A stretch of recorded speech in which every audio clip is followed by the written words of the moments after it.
शिवसेनेचे नेते आणि खासदार संजय राऊत बोलतायत, थेट जाऊया। ही संविधानिक संस्था आहे। तेच तर आम्ही म्हणतोय की या देशातलं संविधान राज्यघटना धोक्यात आहे। न्यायालय, निवडणूक आयोग या निष्पक्ष अशा संस्था ज्यांनी काम करायचं असतं, त्यात जर प्रधानमंत्री मुख्यमंत्र्यांच्या दबावाखाली काम करणार असतील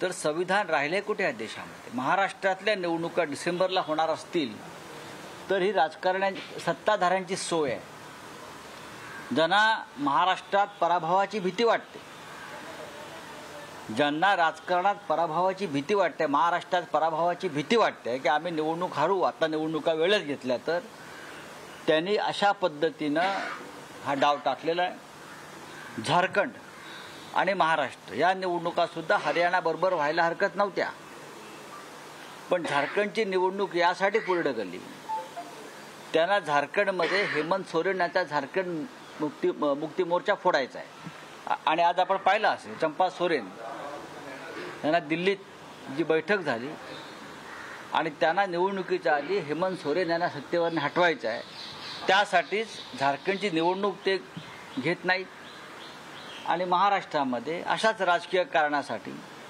या राज्याच्या निवडणुका घेत नाहीत। महाराष्ट्रामध्ये विधानसभा, महानगरपालिका, जिल्हा परिषदा, नगरपालिका, पंचायती कोणत्याही निवडणुका जर निवडणूक आयोग घ्यायला तयार नसेल, सरकार घ्यायला तयार नसेल, याचा अर्थ ही हुकुमशाहीच आहे।